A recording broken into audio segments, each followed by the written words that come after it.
So Tesla reported Q1 earnings yesterday and all hell broke loose. The stock is down.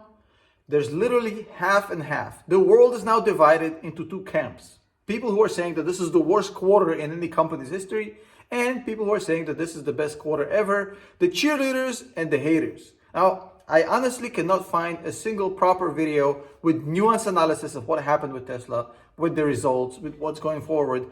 It's either cheerleaders or fucking haters. I mean, there's not a single proper analysis out there who has a little bit of fucking nuance, a little bit of fucking balance. It's either Tesla is basically the best thing ever, or Tesla is the worst thing ever. I'm like, what the fuck's going on? So if you're looking for a cheerleader or a hater, there's thousands of channels, go right ahead. If you want balanced, nuanced analysis of what happened, the good and the bad, and somebody to tell you that a piece of turd is a piece of turd and not some fucking chocolate bar, step right in. So let's talk about what happened. Number one, not the best Tesla quarter. Let's be honest. This is not a record-breaking quarter like some people claim. No, sirree, Bob. The earnings call felt a little bit rushed. The Q&A part didn't feel very straightforwardy. So earnings call get for me probably a C+, not more. The quality of the financials, the quality of the results, probably a B-, B+, somewhere in that range. Nothing anywhere close to an A, but in that range, probably closer to a B-. Now, look, the numbers are lower than expected. You cannot sit there and say that this is a record-breaking quarter when the numbers are lower than expected. Price cuts are also part of it. Price cuts, lower EPS, lower margins. These things will scare investors no matter how good the company is. And as an investor, you probably want to know this. And a lot of these channels who are hyping it up are not saying that. Now, I will get to the good parts. So the way we're going to do this, I'm going to cover everything, the good and the bad. So stay with me. There's also really good parts about these earnings calls. Now, the EPS, the earnings per share, lower than expected. Not going to sugarcoat a piece of turd and give you, oh, hey, this is chocolate. No. EPS is lower than expected. Earnings per share, which means profitability is not as good as expected. Not good.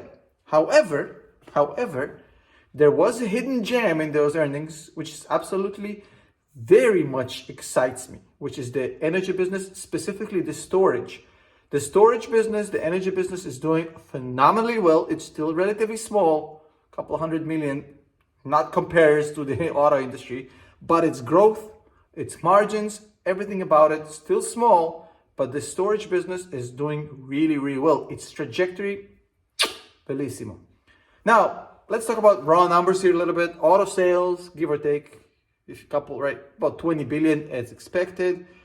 Automotive gross margin went down to 18%. Oh my God, it went down from 19 to 18. The world is ending, the sky is falling. No, this isn't a sky is falling situation.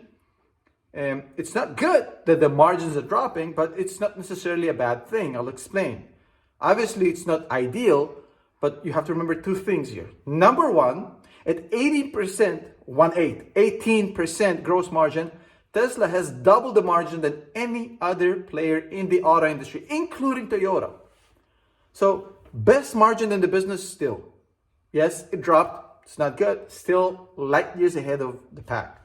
Number two, margin erosion can happen when you're trying to increase volume. If Tesla is trying to sell more cars and is going to, use price cuts to do so, margin erosion is part of the equation. We won't find out until the end of the year how much it worked out. If you sell at a margin of 22%, but you only sell 1,000 cars, and if you reduce the margins to 18% and then you sell 3,000 cars, it's a better deal for you as the manufacturer. So remains to be seen, TBD. Now, 11% operating margin, it's lower, not a good thing. Price cuts is where it's at. Everybody knows it. But again, it's not going to be negative if it leads to much more sales. But unlike what some of these cheerleaders are saying, there's no proof that more sales will come. That we either need a DeLorean to go in the future and Doc Brown find out, or wait. But it is a plausible scenario. But again, nobody ever wants to see margins getting eroded. It's not a good thing. It's not something to celebrate.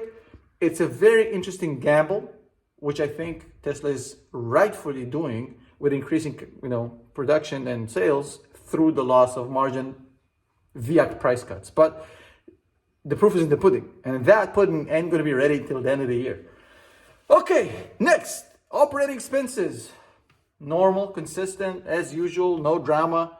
Tesla somehow lived through this whole inflationary cycle with absolutely no increased costs. I have no idea how they freaking did it. That alone is freaking impressive. If you take anything from Tesla, the fact of the matter is their operating expenses are pretty much flat and they're selling 20% more cars. It's absolutely insane. Gotta give them credit in that. Also, don't forget Model Y, top selling car, not electric car. Multiple countries. I mean, this shit is going like hotcakes. Tesla has its Ford F-150. Ford F-150, the best-selling truck in the United States. Model Y, that's the next Ford F-150 as far as sales reliance. That's the, how should I put it? The golden egg-laying goose for Tesla. Very nice. Auto sales growth year over year, a little bit shy of 20%. Look, it's not good. It's shrinking. Sure, it's not 40-50% growth like we got accustomed to, but hey, the economy is in the toilet, and the rest of the competition, if you actually look at the benchmarks, you look at the competition, they're all bleeding. These guys increased double-digit sales, 20% sales. In this economy, not brilliant, but I'll take it. Compared to the competition, it's actually pretty good. Now, look, the bad part about this, and again, I'm going to say it like I'm going to call it like I see it, sorry. The market has been looking for reasons to be bearish on Tesla for a long time.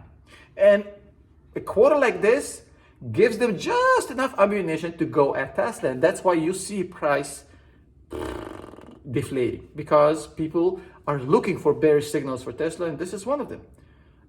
I don't agree that this is a bearish quarter, but I mean, there's enough in there to get people kind of worried, which is exactly what they're trying to do. At the end of the day, as an investor, I look at Tesla and see a company that, yes, I also see a car, but a company that's doubling the margin compared to the competition, that's growing at 20%, $20 billion in cash, $400 million of free cash flow this year.